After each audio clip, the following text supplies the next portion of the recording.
Alors bonjour à tous, c'est un sujet magnifique. Entreprendre autrement, manager autrement, nous sommes à un véritable point de rupture. Entreprendre, ça veut dire étymologiquement préhendérer, prendre avec ses mains. Donc l'entrepreneur traditionnel, il prend du matériel pour faire du matériel, pour recréer du matériel avec du matériel. Préhendérer, prendre avec les mains. Or aujourd'hui, ce métier d'entreprise qui a construit notre société, qui a construit les entreprises en dur, construit aujourd'hui des entreprises en doux, en soft, en virtuel, et plus seulement en dur. Donc le métier d'entrepreneur est en train de changer complètement. L'action d'entreprendre change complètement. On le voit avec les startups et la vitesse avec laquelle on peut les créer sur Internet. Donc nous sommes à un véritable point de rupture. On appelle ça une disruption. Nous assistons, nous allons vivre dans ces discussions une disruption du mode de management, du mode aussi d'enseignement. Nous sommes dans une école d'enseignement, de management, d'enseignement du management, d'utilisation des outils techniques, des outils digitaux, des outils modernes et bientôt, attention, de l'intelligence artificielle pour manager différemment, pour s'augmenter. Le manager augmenté arrive, manager et la manager augmenté de plus en plus vont utiliser des outils au-delà du digital et du numérique que sont l'intelligence artificielle, la réalité virtuelle, la réalité augmentée, vous en entendez parler, les enceintes connectées avec lesquelles on peut dialoguer, qui seront l'entrée de l'intelligence artificielle dans les foyers. Donc tout ceci est un mode de disruption, c'est de ça dont nous allons parler, les disruptions du management, les disruptions de l'entreprise, de l'entrepreneur. Entreprendre autrement, c'est le thème. Et voilà, qu'est-ce que ça veut dire entreprendre autrement? Quels sont les challenges de la formation? On est très lié à la formation ici dans cet amphi et dans ce lieu. Comment former différemment les managers de demain, les managers eux aussi, avec ces outils nouveaux? Est-ce que c'est un remplacement? Il y a très souvent ce sentiment que la nouvelle technologie va nous remplacer. Moi, j'ai une vision positive. Je pense que les nouvelles technologies peuvent nous augmenter. Entre remplacer et augmenter, il y a une différence. Apprenons à être augmentés pour changer nous-mêmes, plutôt que de se dire « mon Dieu, je risque d'être remplacé », en avoir peur. Soyons positifs, formons les gens pour s'augmenter et en s'augmentant, nous augmenter tous par la création d'entreprises nouvelles, disruptives et performantes. Alors, je pense que dans le nouveau management, dans l'ère du digital, dans cette disruption que nous vivons, le plus important ne va pas seulement être la technologie et même l'intelligence artificielle dont j'ai souvent parlé, même dans l'introduction, qui va augmenter les cerveaux humains, c'est le lien social, le lien humain. Je pense que dans le nouveau management à l'ère du digital, l'important c'est le retour à l'humain. C'est-à-dire de considérer son entreprise non pas comme une machine à produire, à croître, mais aussi une machine à donner du sens à la fois à la société, c'est le rôle sociétal de l'entreprise, mais aussi en interne, aux salariés, aux gens qui y travaillent. Leur donner l'impression, pas seulement l'impression, mais la réalité, qu'ils sont utiles et que leur métier a du sens, et que ce métier qui a du sens donne du sens à leur vie. C'est pourquoi je pense qu'au-delà du numérique, le retour à l'humain est fondamental, et je vois le manager de demain, dans cette ère du digital et bientôt de l'intelligence artificielle, correspondre à 5 critères fondamentaux que j'énumère et que je peux expliciter un petit peu ou répondre à vos questions. C'est d'abord des valeurs de charisme, des valeurs d'écoute, de confiance. Et charisme, valeur, écoute, confiance, c'est fondamental pour faire en sorte qu'on recrée du lien social, qu'on donne aux gens le sentiment qu'ils sont utiles dans l'entreprise et que l'entreprise est utile à la société. Le charisme, c'est fondamental, bien sûr, c'est donné, c'est appris, c'est un don, c'est la capacité que l'on a d'entraîner les gens autour de soi, en leur donnant envie de faire ce qu'on leur propose. Les valeurs sont liées au charisme, parce que sans valeurs qu'on explicite, on ne peut pas entraîner les gens avec soi, et il faut donner une échelle de valeurs, des valeurs morales, des valeurs éthiques, des valeurs pour l'entreprise, des valeurs sociétales. Ça, c'est fondamental et ça marche avec le charisme. Le troisième terme de valeur, charisme, écoute, c'est la possibilité non pas seulement d'entendre les salariés, Ça, c'est déjà fondamental. Mais c'est les écouter profondément, avec empathie. La capacité pour le manager ou la manager moderne, c'est d'écouter profondément ce que les gens ont à dire, parce que ce sont les meilleurs capteurs de ce qui se passe dans l'entreprise au niveau auquel ils travaillent. Et donc de faire remonter cette information, c'est au-delà de l'écoute de ce qu'ils disent, c'est la compréhension profonde. Et puis la confiance. La confiance, c'est la capacité que l'on a de laisser les gens faire des erreurs, éventuellement, leur donner la possibilité d'engager des projets qui ont l'air peut-être parfois un peu fous pour l'entreprise, coûteux, impossibles, irréalistes, mais leur laisser la possibilité de les essayer, de leur faire confiance. Donc charisme, valeur, écoute, confiance, je crois que ce sont les éléments liés à l'entreprise digitale, l'entreprise qui rapproche finalement les hommes plutôt qu'il les éloigne comme un numéro devant un écran. Je crois que l'essentiel, c'est de recréer ce lien et de recréer du lien. Voilà pour moi en quoi consiste le nouveau management à l'ère digitale. Je pense que la transition énergétique dont vous parlez, dont on entend évidemment beaucoup parler dans le cadre environnemental, ce n'est pas simplement quelque chose de linéaire, de séquentiel et d'analytique. La transition énergétique doit être vue comme un mix systémique, c'est-à-dire un mélange de différentes formes d'énergie renouvelable connectées entre elles, dont l'électricité peut être distribuée par une grille intelligente, qu'on appelle une smart grid, qui s'adapte à l'offre et qui s'adapte à la demande. Et ce concept change complètement la vision de la transition énergétique. Jusqu'à présent, les gens qui s'en occupaient se sont concentrés sur des filières. Telle filière est meilleure que telle autre, telle filière est moins coûteuse que telle autre. Or, c'est le mix qui compte, c'est-à-dire le fait que quand une énergie n'est pas disponible, une énergie qui, elle, est une ressource permanente, peut la compenser. Et donc, c'est dans ce mix intelligent auquel va nous aider beaucoup le numérique et l'intelligence artificielle, bien entendu, de pouvoir optimiser par le big data et l'intelligence artificielle des ressources qui sont diffuses, importantes et qu'on ne peut pas aborder par le cerveau humain, mais que l'intelligence artificielle va nous aider à optimiser. Donc, la transition énergétique doit être vue comme un mix non linéaire, mais systémique. Et je pense que malheureusement, beaucoup d'entreprises et pas mal d'organismes publics le voient encore sous un angle analytique séquentiel et linéaire. Et c'est ça qui change les choses. Voir les choses sur un plan cartésien, on va analyser la complexité en éléments simples, fait qu'on ne comprend plus rien. Parce qu'on a tellement d'éléments simples à remettre ensemble qu'on a une collection de choses qui ne vont pas entre elles. Donc la vision systémique dans la transition énergétique est fondamentale. Mais c'est une culture, c'est une formation. Et malheureusement, beaucoup qui ont été formés au droit ou aux maths n'ont pas cette formation systémique, ils ont une formation analytique. Et donc, je le redis toujours, la transition énergétique, elle est liée à la capacité de voir globalement et de penser localement. Vous avez très justement parlé tout à l'heure, vous avez prononcé le mot d'ADN. Et l'ADN sociétal, c'est plus qu'une image. Ça devient une sorte de réalité métaphorique, mais quand même une réalité dans nos vies. On dit, on entend parler, ce n'est pas dans notre ADN, c'est dans l'ADN de notre entreprise, c'est dans l'ADN de cette marque. Et je pense que c'est très important d'y réfléchir. Pourquoi? Parce que, comme vous le savez, l'ADN est fait de gènes. Et l'ADN sociétal est fait de mèmes. Des mèmes, ce sont des gènes sociétaux. Des gènes sociétaux, ce sont des phrases courtes, ce sont des éléments que les hommes et les femmes politiques reprennent, qui font les titres des journaux. En fait, la politique, c'est la mémétique. C'est comme la génétique, la gestion des gènes. La politique, c'est la mémétique, c'est la gestion des mèmes. Parce que les petites phrases courtes d'un homme ou d'une femme politique, d'un journaliste qui a compris quelque chose d'une manière différente, d'un tweet de M. Trump, ce sont des mèmes. Et ces mèmes, il faut y réagir de manière politique parce qu'ils peuvent avoir un impact considérable par la démultiplication dans l'écosystème numérique. Donc nous sommes rentrés avec les mèmes et la mémétique dans une nouvelle façon de gérer la politique. Une politique devient la mémétique, comme la génétique gère les gènes. La politique, de plus en plus, doit gérer les mèmes.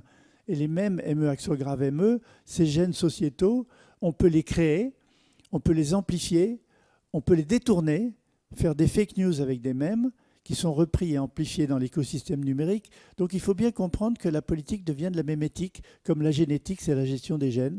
La politique moderne, c'est une politique qui doit être à l'affût des mêmes, les comprendre, les provoquer, les créer, les utiliser pour renforcer l'ADN sociétal ou le modifier.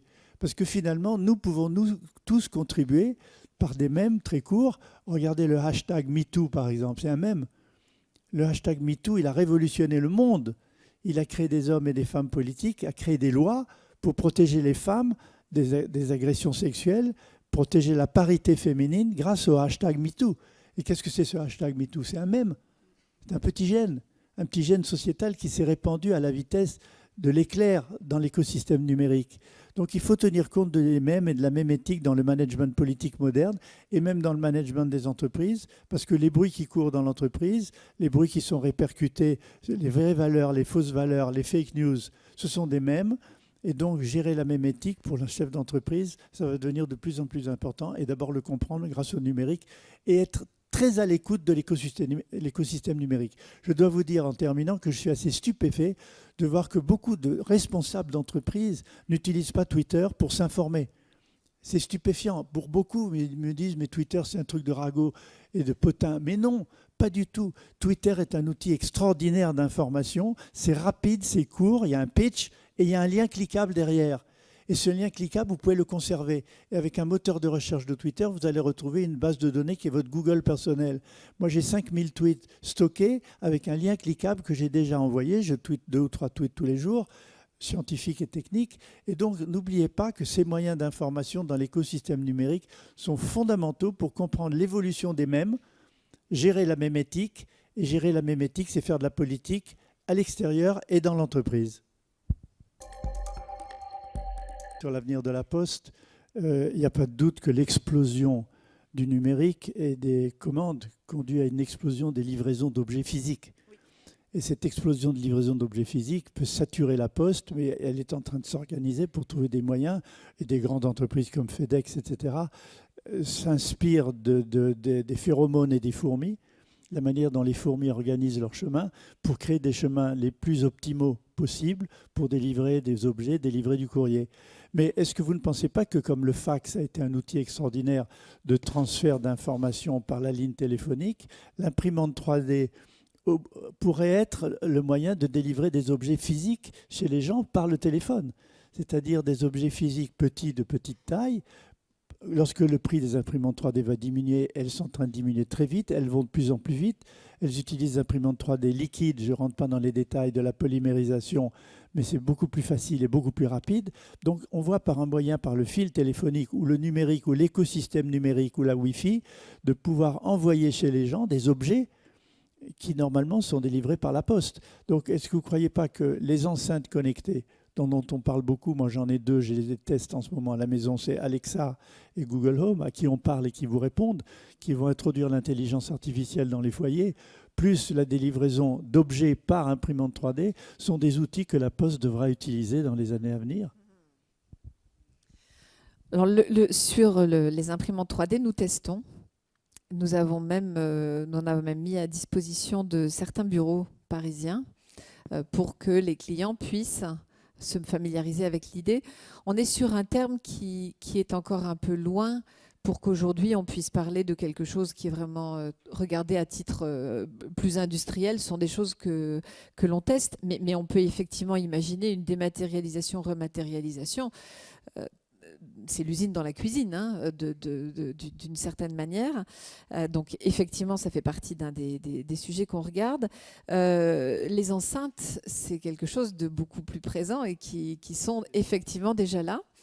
Et nous avons pris le sujet, en fait, sur le sujet de la confiance et le sujet de la confiance numérique. En fait, on s'est dit, qu'est-ce qu'on a dans nos gènes qui ferait valeur dans un monde numérique où, certes, on a eu cette grande vague un peu Far West de échanges libres et très débridés sur ce que l'on aime, ce que l'on n'aime pas, et où petit à petit quand même pointe une attente sociétale autour de « oui, mais pas cette information-là, pas trop mes données de santé, pas trop ma vie administrative, ça plutôt non ». Et en réfléchissant à ça, on s'est dit, mais est-ce qu'on n'a pas des éléments qui sont des éléments que l'on peut faire valoir dans cet univers en étant assez audacieux et en se disant, mais finalement, si on était des acteurs de la confiance numérique, Et si on était des acteurs en capacité de fournir des solutions, parce qu'il ne suffit pas de dire ce que l'on voudrait être, effectivement, hein, mais il faut qu'on soit capable de mettre sur le marché des solutions. Et moi, je ne me voyais pas tellement dire à mes enfants qu'on avait bien réfléchi avec leur père et qu'on allait leur proposer d'archiver leurs documents administratifs dans des boîtes à chaussures. Ça allait être difficile à faire passer. Et en fait, c'est une illustration, mais l'offre marche très très bien. Nous avons créé un coffre-fort digital qui est un coffre qui s'appelle Digipost, dont l'objet est en fait de dire, la promesse est de dire, nous sommes payés pour ne pas commercialiser les données que vous nous confiez et vous les retrouverez dans 40 ans. Vos bulletins de santé, vos bulletins de salaire, ces informations-là dont on peut se dire, digital, je les veux bien, mais je les voudrais dans un univers particulier. On a convaincu aujourd'hui, c'est quelque chose qu'on a lancé il y a quelque temps, jusqu'à 3 millions de Français qui utilisent cette solution. Donc on poursuit au travers de l'identité numérique notamment. Et puis à l'autre bout du spectre, on va travailler sur l'inclusion numérique. On va travailler sur l'inclusion numérique puisqu'on est des acteurs du lien des gens et qu'on est aussi ceux qui sont en capacité de permettre à des personnes qui n'y sont pas et voudraient en être, d'en être. Donc le sujet numérique, on n'a pas réinventé une enceinte Google ou Alexa. En revanche, on s'est dit comment avec nos valeurs, on pourrait formuler une proposition qui rejoignent les attentes des gens, le sujet de leur vie privée et le respect de cette espèce de double de nous qui existe dans nos vies numériques. Écoutez, je ne sais pas ce que ça deviendra. Vous savez, c'est qu'après qu'on sait qu'on a gagné ou perdu. Mais aujourd'hui, plus de 3 millions de Français sont convaincus. Alors, malheureusement, on va arriver au terme, mais Joël a quelque chose à... Oui, non, c'est pas fini encore tout à fait. C'est juste pour vous préciser qu'on a encore 5 minutes. Donc, Joël, je te laisse terminer et puis on va conclure. Pardon, ce que vous venez de dire sur la vie privée. Je vais peut-être choquer certains d'entre vous, mais je pense que de plus en plus dans l'écosystème numérique, la vie privée ne va pas être un droit, mais un compromis. Oui. Qu'est-ce que j'entends par là ? J'entends qu'on dit qu'il y a le droit à la vie privée, juridiquement vous avez droit à la vie privée. Moi je pense que le compromis veut dire que quelquefois, qu'une entreprise ait des informations sur ma vie privée peut m'être utile. Je donne un exemple, Amazon et les livres qu'on achète. Moi je vais sur Amazon et me dit « Bonjour Monsieur Dronet, merci de revenir, vous n'êtes pas venu depuis 15 jours. » Mais les gens qui ont acheté le livre que vous avez acheté ont également acheté tel livre. Bon, c'est utile pour moi comme scientifique. Je me dis, tiens, pourquoi pas l'essayer? Donc, ils savent des choses sur ma vie privée, sur ce que j'ai acheté, mais là, c'est utile. Donc, je pense qu'on va aller de plus en plus vers une sorte de compromis où on donne des informations sur sa vie privée pour avoir des informations en retour. Et la notion de droit va devoir s'assouplir. En ce moment, avec la reconnaissance faciale, grâce à l'intelligence artificielle et la note sociale qui est ajoutée à ceux qui sont civils et incivils, est quelque chose qui inquiète, évidemment, sur la vie privée, mais en même temps, je pense que ça a l'air tellement tentant que les démocraties vont le faire. Je pense qu'on peut le faire, c'est facile sur le plan de l'intelligence artificielle, et des démocraties vont le faire. On pousse des hurlements en disant « mais la Chine donne une note sociale à des gens qui ne traversent pas dans les clous, ils n'ont pas le droit d'emprunter de l'argent ou de voyager, s'ils font ceci, s'ils font cela ». C'est vrai, c'est horrible à voir maintenant, aujourd'hui, mais des démocraties vont le faire. Parce que c'est trop facile, c'est à portée de main. L'intelligence artificielle va donner cette possibilité-là. Alors ce sera nuancé selon les démocraties, ce sera expliqué politiquement, mais ça va être fait. Donc on peut pousser des hauts cris. Les incivilités, on va lutter contre ça de cette manière. Déjà, on reconnaît les gens dans la rue avec les caméras vidéo qui reconnaissent les gens. Mais les reconnaître, c'est une chose quand on voit qu'ils font une action dangereuse ou violente, mais les reconnaître pour savoir qu'on les connaît déjà parce qu'ils ont déjà fait quelque chose de brûler des voitures, qui est une grande mode française à telle époque de l'année, brûler des voitures. Les gens qu'on aura reconnus qui brûlent des voitures, ils sont taxés d'incivilité comme quelqu'un qui a commis un crime au sens juridique du terme. Donc voilà, ce sont des choses qui ont l'air horribles aujourd'hui avec l'intelligence artificielle sur la vie privée, mais qui vont contaminer les démocraties, à mon avis, c'est irrévocable. Dans la mesure où on prendra la vie privée non pas comme un droit, mais comme un compromis pouvant être utile pour chacun de nous. Alors changer de modèle, c'est un beau terme, c'est théoriquement possible. On a des possibilités, des idées, qu'on soit politique, industriel, enseignant, changer de modèle. Mais on se heurte à des barrières énormes. En voilà quelques-unes, on pourra en discuter.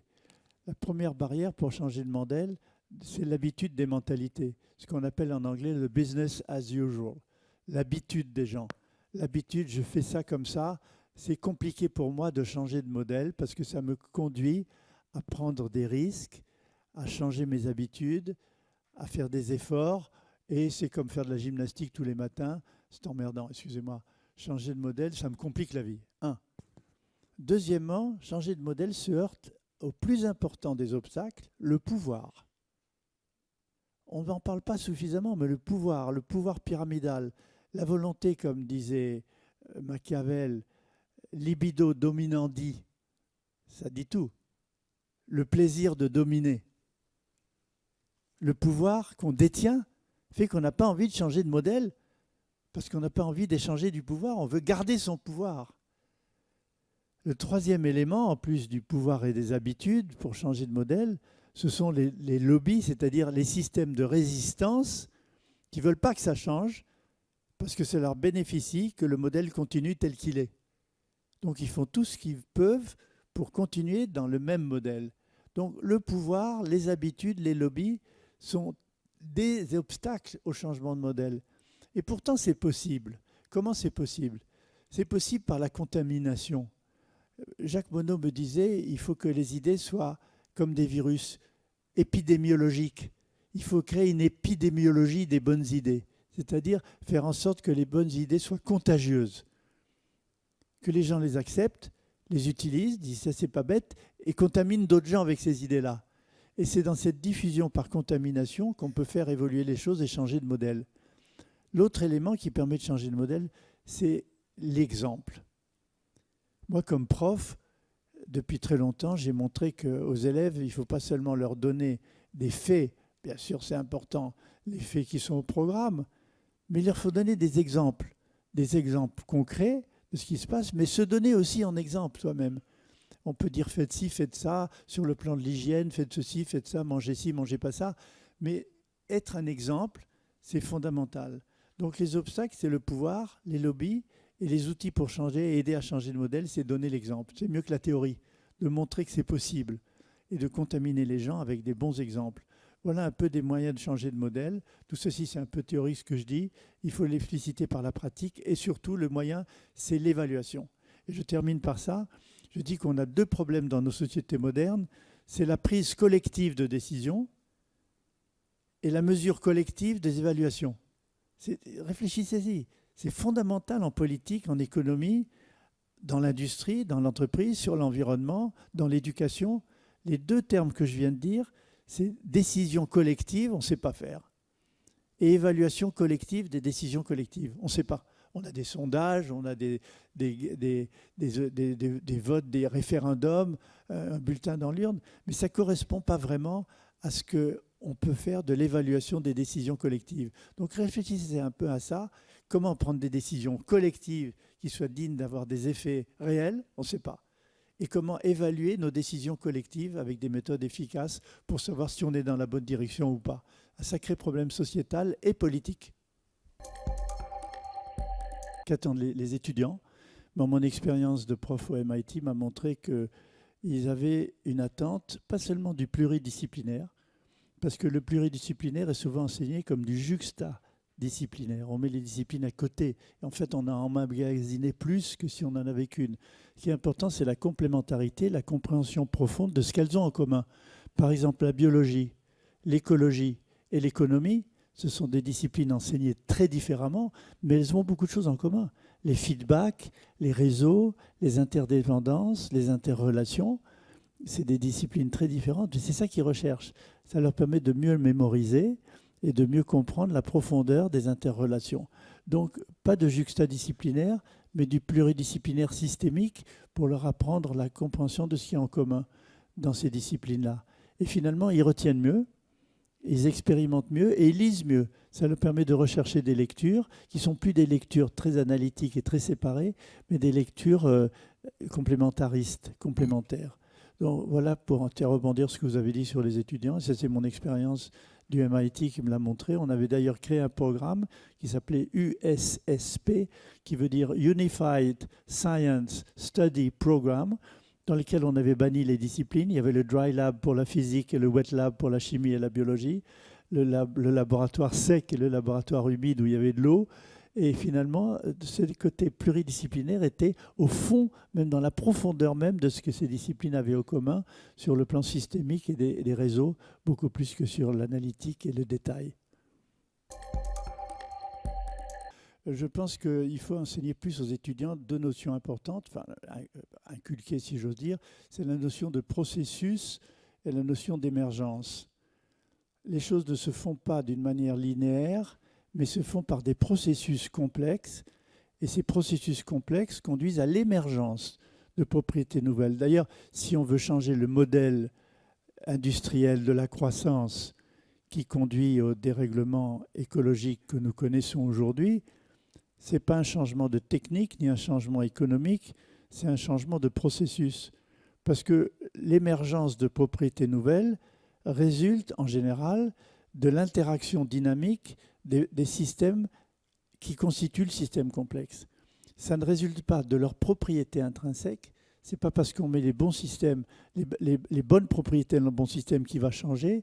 C'est la dynamique du processus qui fait émerger les propriétés nouvelles. Et c'est la difficulté, c'est d'être catalyseur de la dynamique. Être un catalyseur de la dynamique pour un chef d'entreprise, pour un enseignant, pour un communicateur. Être catalyseur de cette dynamique, c'est donner aux gens les moyens et les outils et les réflexions pour les rendre acteurs eux-mêmes de cette possibilité de créer une émergence par un processus dynamique. Donc finalement, ces mots qui sont peut-être un peu nouveaux dans le management et dans l'enseignement, j'y tiens beaucoup, c'est processus, catalyse et émergence. Avec ces processus catalyse et émergence, c'est une façon différente d'enseigner, une façon différente de manager. Le management catalytique, ce n'est pas le management pyramidal traditionnel. C'est le management qui consiste à donner aux gens les moyens de développer entre eux leur intelligence collaborative. C'est ça la catalyse. La catalyse, ce n'est pas de décider du haut ce qui est bon pour tout le monde. C'est de faire les gens décider eux-mêmes si on leur donne les moyens techniques, humains et financiers pour qu'ils résolvent les problèmes qui se posent à eux dans l'entreprise et dans la société en général. C'est valable pour l'écologie. Alors ce sera la conclusion. Merci. Vous pouvez applaudir. Je crois qu'ils ont été brillants. Hein. Merci. Donc, voici Éloi. Donc un dernier mot. On a compris qu'on formait les futurs managers dans les écoles, évidemment, et que c'était eux qui changeraient l'entreprise de l'intérieur et qui pourraient impulser tous ces changements parce que l'entreprise a le pouvoir. Merci beaucoup. Et nous reparlerons également de ce thème le 25 juin prochain. Vous avez rendez-vous, vous, derrière votre écran, et vous, ici à Marseille. Vous avez rendez-vous pour cette grande journée du Forum Changer d'air qui sera à la Cité des Sciences et de l'Industrie à Paris, mais évidemment qui sera accessible puisque diffusée en direct partout où vous êtes, partout où vous voulez. Merci beaucoup, merci à nos invités, merci particulièrement au Forum des entrepreneurs, à UPE 13, à Johan Bensi-Vega et Valérie Cohen qui ont aidé à la préparation de cette émission. Merci aux équipes techniques, à Gilles Carré, Triple C. Merci beaucoup Véronique Angers de Fribert d'avoir concocté cette matinée. À tout de suite sur les réseaux. Merci.